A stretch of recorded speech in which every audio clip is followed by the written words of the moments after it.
हम सब ने मिलकर एक फैसला लिया। काउंसिल को शिकायत करने के लिए हमने एक मेल लिखा।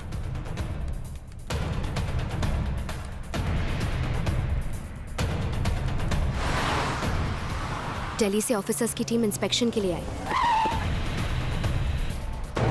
ना जाने कैसे पीके को ये पता चल गया। उसने इंजीनियरिंग स्टूडेंट्स को पेशेंट बनाया ताकि ऐसा लगे कि पेशेंट्स की कमी नहीं है।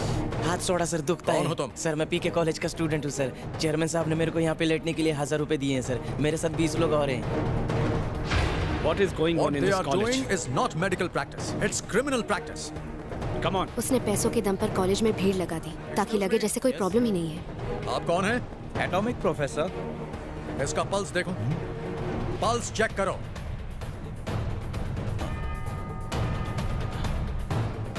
ये तो मर गया सर। ये क्या कह रहे हो डॉक्टर? मेरा बाबू। तुमने स्टेथोस्कोप को ऑन भी नहीं किया। तुम एनाटॉमी प्रोफेसर हो? कौन हो तुम? मैं पीके इंजीनियरिंग कॉलेज का प्रोफेसर हूँ। एक दिन के लिए डॉक्टर बनने के लिए कहा गया था। कितने पैसे मिले? मुझे 5000 रुपए मिले थे। और सारा स्कैम खुल गया। आपके पास एक दिन में कम से कम 300 पेशेंट्स होने चाहिए, पर सिर्फ 3 पेशेंट्स हैं। प्रोफेसर की कमी है और लैब भी नहीं है। ऐसे में स्टूडेंट्स क्या सीखेंगे? आपने इन सब लोगों को धोखा दिया है। चलो छोड़ो, ये बताओ कि मामले को कैसे दबाया जा सकता है? मतलब रिश्वत। यहाँ तक पहुँचने के लिए तुमने लोगों को बहुत रिश्वत दी होगी। अंदर करवा दूंगा। क्या धमका रहे हो? हम तुम्हारा कॉलेज ही बंद कर देंगे। कोटाई, बैठ जा भाई, बैठ जा। अपने कॉलेज को बचाने के लिए पीके ने कुछ अलग ही दिमाग लगाया। यार सेमेस्टर को लेके मुझे बहुत टेंशन हो रही है। हाँ यार, मुझे नहीं लगता मैं सर्जरी में पास हो पाऊंगी। चलो ना, क्या हुआ? चलो गाड़ी में बैठो। क्या हुआ तुम्हें?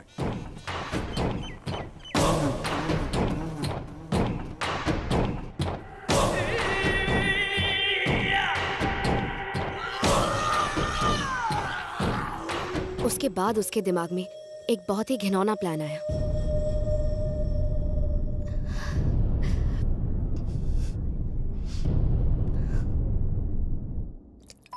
Yes, come in.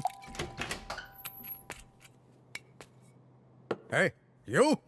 यहाँ आने की हिम्मत कैसी हुई तुम्हारी? तुम्हें क्या लगता है हम मान जाएंगे? रिश्वत देने आए ना? तुम्हारे जैसे ऑफिसर्स के लिए हम एक खास तोहफा पेश करना चाहते हैं। ऐसा तोहफा जिससे आप अपना फैसला बदल देंगे। अबे ओए, एक मिनट, बात क्या है? ये देखिए, इसमें बहुत सारी लड़कियों की फोटो है। जो भी पसंद है बता दो, तुम्हारी रातें रंगीन कर देंगी। साथ ही शहर के पास 5 एकड़ जमीन और 2 करोड़ कैश तुम्हारे घर पहुंच जाएगा।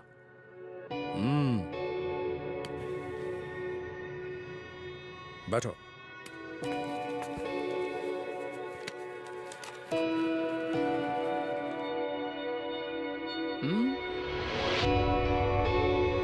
ये लड़कियां मानेंगी? प्रॉब्लम तो नहीं होगी? तू आम खा गुटली मत गेन। MMS तो नहीं बनेगा ना? किसी को भनक भी नहीं लगेगी।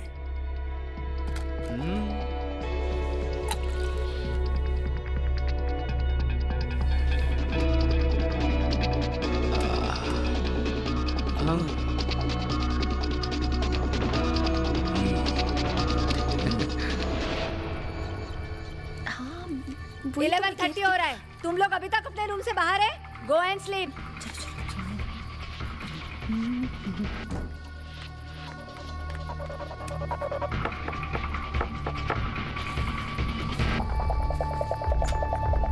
माही, पेशेंट को O नेगेटिव ब्लड मांगता। अगर तुम देगा तो उसका जान बच जाएगा। तुम मेरा साथ चलो। मुझे अभी वायरल फीवर है, मैं ब्लड डोनेट नहीं कर सकती।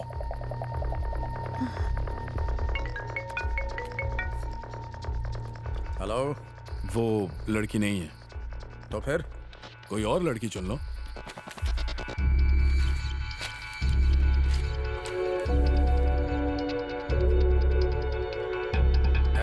वैशाली। उसके बाद मैंने तुरंत सर्च किया कि किसी और स्टूडेंट्स का O नेगेटिव ब्लड ग्रुप है या नहीं। तभी मैंने देखा कि वार्डन वैशाली को अपने साथ ले जा रही थी।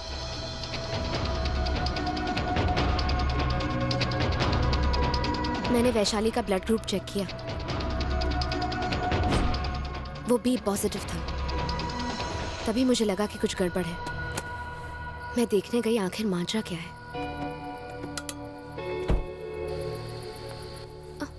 कोटाई वीरन वहां खड़ा हुआ था।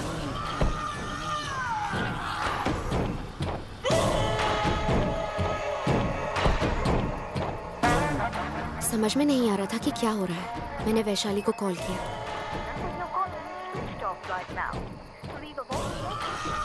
फोन स्विच ऑफ आया। सुबह सुबह मुझे एक कॉल आया। हेलो,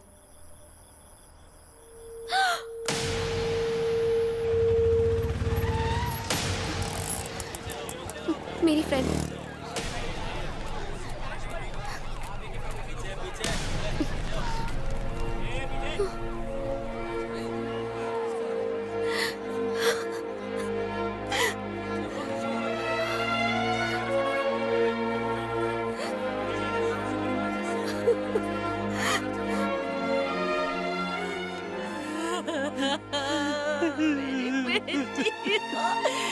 क्या हो गया तुझे? मेरी बच्ची।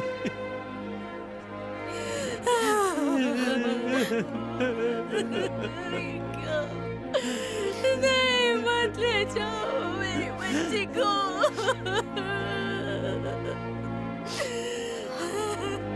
पोस्टमार्टम रिपोर्ट को पीके ने पैसे देकर बदलवा दी। अगर मैंने मौत की वजह बताई तो कॉलेज का नाम बदनाम होगा, पर मैं हमेशा सच का साथ देता हूँ। कभी कभी जब छोटे गांव की लड़कियां शहरों में आती हैं तो स्मार्टफोन्स, महंगी ड्रेस, गहनों की चाह में कॉम्प्रोमाइज कर बैठती हैं। ऊंचे घरों के लड़कों को जाल में फंसाती हैं। ये क्या कह रहे हैं? अफसोस, इस लड़की ने भी कॉम्प्रोमाइज किया। नहीं, मेरी बच्ची ऐसी नहीं थी। वो अक्सर नशा करके हॉस्टल में आती थी। वार्डन ने भी उसे कई बार मना किया था। करेक्ट बोला, पर वैशाली किसी का सुनता ही नहीं था। ये सारे इल्जाम झूठे हैं। और तो और, वो ड्रग्स भी लेती थी। ये क्या कह रहे हैं? उस रात तो वो नशे में पूरी तरह धुत थी। पोस्टमार्टम रिपोर्ट में यही लिखा है, देखिए। नहीं, ये गलत है। वैशाली ऐसी लड़की नहीं थी। उस पर ऐसे इल्जाम मत लगाइए। वो एकदम सीधी सादी थी। ये आप सबसे झूठ बोल रहा है। ये झूठ बोल रहा है। सुना आपने? उसकी बेस्ट फ्रेंड भी इस बात से अनजान थी। बेचारी। सॉरी।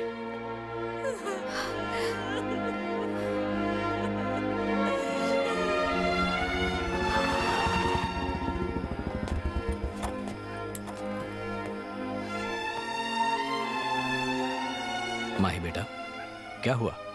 अपनी सहेली वैशाली की याद आ रही है?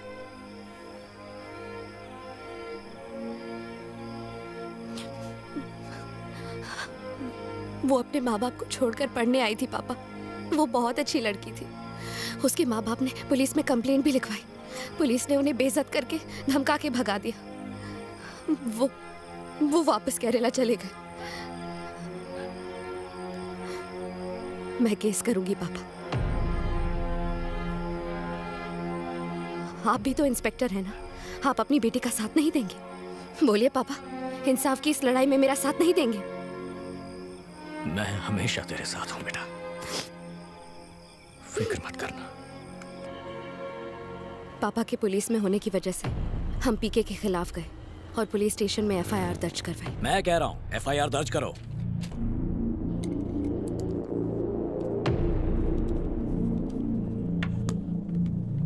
अच्छे घर की एक होनहार लड़की ने समाज में हो रहे अन्याय के खिलाफ आवाज उठाते हुए अगर अपने ही कॉलेज के विरुद्ध केस फाइल किया है तो कोर्ट की भी ये जिम्मेदारी बनती है कि हम उसके केस को एक्सेप्ट करें और इस रेप और मर्डर केस की कार्रवाई शुरू करें। इसलिए कोर्ट की अगली सुनवाई से पहले महेश्वरी ने कॉलेज पर जो वैशाली की हत्या का आरोप लगाया है उसे साबित करने के लिए महेश्वरी को पर्याप्त सबूत और गवाह पेश करने होंगे। कोर्ट कॉलेज को ये भी आदेश देता है कि केस की वजह से महेश्वरी की पढ़ाई पर कोई असर नहीं पड़ना चाहिए, न ही उसके खिलाफ किसी भी तरह की जाति हो और इस केस की आखिरी सुनवाई होने तक महेश्वरी की जान को कोई खतरा नहीं होना चाहिए। पुलिस इंस्पेक्टर होने की वजह से उन्हें बहुत फायदा हुआ। छोटे से छोटा सबूत जमा करने में उन्हें कोई परेशानी नहीं हुई।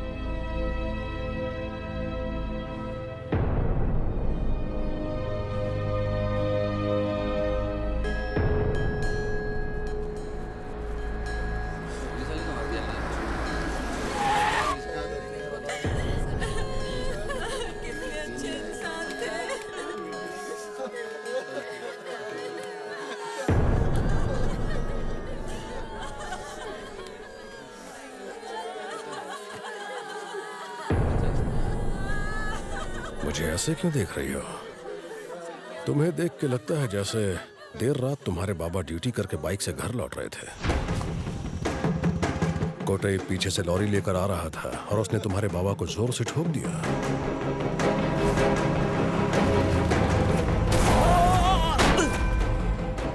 तुम्हारे बाबा बीच सड़क पर खून से लथपथ पड़े हुए थे। मैं भी वहीं था, तुम्हारे बाबा को नीचे से ऊपर जाते देख रहा था।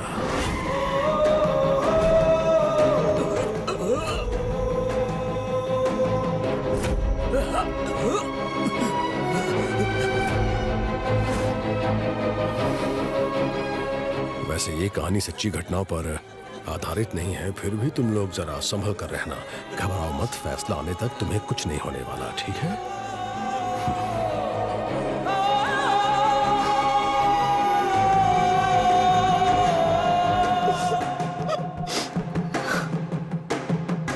पीके ने अपनी ताकत का इस्तेमाल किया।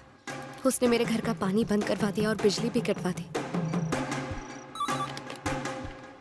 कितनी बार कंप्लेंट कर चुकी हूँ, लाइट अब तक क्यों नहीं आई? ट्रांसफार्मर उड़ गया है, बनेगा तो आ जाएगा। कॉलेज में प्रोफेसर टॉर्चर करने लगे। What crap is this? पान खा के थूका हुआ लग रहा है। तुम लोग मेडिकल कॉलेज में झक मारने आते हो? तुम गाय चराने लायक ही हो। निकलो यहाँ से, डफर कहीं की।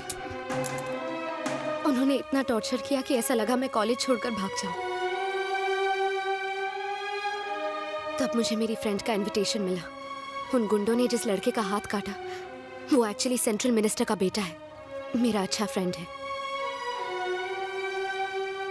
वो कार मेरी फ्रेंड वैशाली को सर्किट हाउस लेकर गई थी। मुझे लगा जैसे सर्किट हाउस के सामने लगे सीसीटीवी कैमरास ने सब कुछ रिकॉर्ड कर लिया होगा, लेकिन ये फुटेज सिर्फ नेशनल इंफॉर्मेटिक्स सेंटर ही रिट्रीव कर सकता है। इसलिए मैंने अपने स्कूल फ्रेंड सेंट्रल मिनिस्टर के बेटे राज को ये काम सौंपा। मेरा फोन, पोस्ट, ईमेल सब कुछ पीके की निगरानी में था और अब भी है। इसलिए उसने कहा कि वो सारे सबूत शादी में ला कर देगा।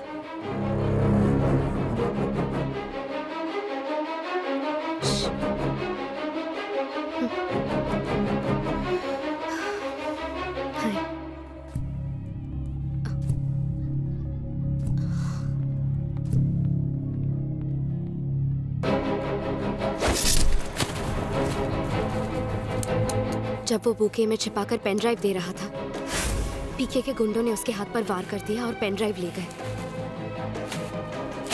पीके को गुनहगार साबित करने का एक लौता मौका मैंने खो दिया। पीके इस केस को जीतकर अपने कॉलेज का नाम बदनाम होने से बचा लेगा।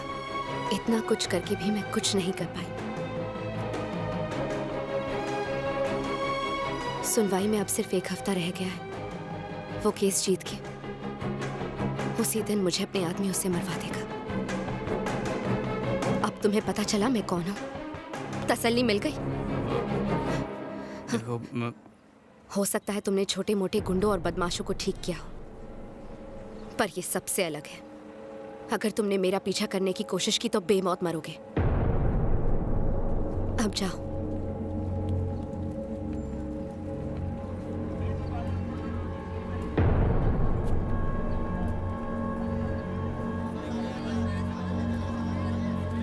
मैडम, आपकी बस आ गई, जाके बैठिए।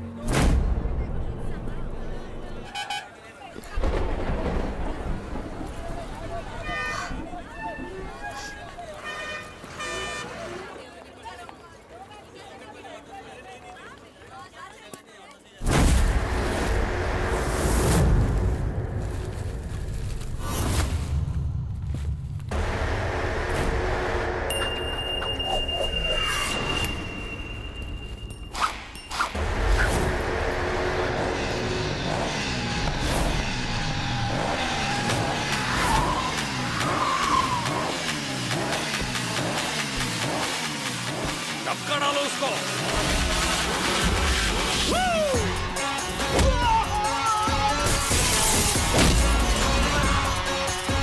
लेना।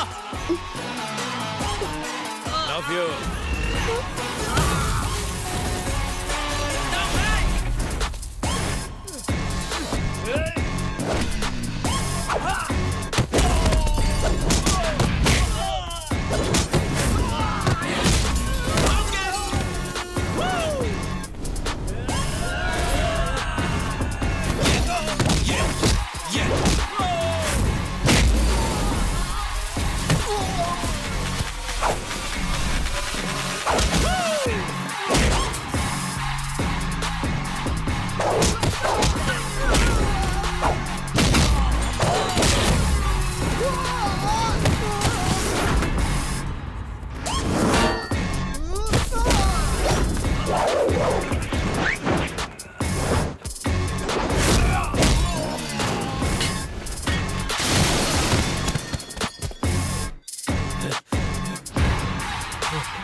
ए पांडे, कौन है वो छोकरा? किसने मेरे आदमियों की धुलाई की?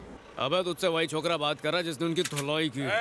जानता भी है किससे बात कर रहा है? पता है मैं कौन हूँ? अरे तुम सब पोपट की तरह मैं कौन हूँ की रट क्यों लगाते हो? है कौन रे तू? अपनी माँ की कोख में 20 महीने था या तेरी हाइट 20 फीट है? मेरा मजाक उड़ाता है? तेरा कैरेक्टर दिमाग में छप गया है। शुरुआत में तूने बकरों को हलाल करके घर चलाया, उसके बाद लोगों को टपका के माल कमाया, फिर अपना नाम बड़ा करने के लिए कॉलेज खोला और पूरे शहर में चैंपियन ऑफ एजुकेशन के पोस्टर्स लगवाए। बकरे चोर, तुझे तेरे सवाल का जवाब दे दिया, तेरे सामने तेरी कुंडली को खोल के रख दिया। मैं पूछता हूँ, चल मेरे नाम का पहला अल्फाबेट ही बता दे। क्या हुआ, कन्फ्यूज आ गए? मैं वो बारूद हूँ जिसके फटने पर सिर्फ आवाज ही नहीं होती, तबाही मचती है। तू कौन है पता लगाने में ज्यादा वक्त नहीं लगेगा। मेरे हाथ लग गया तो छोटे छोटे टुकड़े कर दूंगा तेरे। बीबी काय को पढ़ाता है? तू इधर तेरी गाड़ियाँ, टट्टू और तामझाम लेके आएगा, अपने आदमियों के रहने, खाने, दारू, डीजल का खर्चा करेगा, अपनी बेकार में बैठ बजाएगा। इतनी तकलीफ काय को उठाता है? मैं आता हूँ ना खुद तेरे पास। कल सुबह ठीक 11 बजे तेरे दरवाजे पर खड़ा रहूंगा, देखते तू मेरा क्या बिगाड़ता है और मैं तेरी कितनी बैंड बजाता हूँ। रेडी रहना, तेरी जिंदगी में उंगली करने वाला आ गया है। 600 किलोमीटर दूर बैठ के बहादुरी क्या दिखाता है? फोन पे तो कुत्ता भी धमकी दे सकता है। अपने हाथ से काटूंगा तुझे। अबे 2 टके के कसाई, काटता तो कुत्ता भी है। मुझ में एक बुरी आदत है जो आजकल लोगों में ढूंढने से भी नहीं मिलती है। मैं सीधे काम उल्टे तरीकों से करता हूँ, समझा कसाई?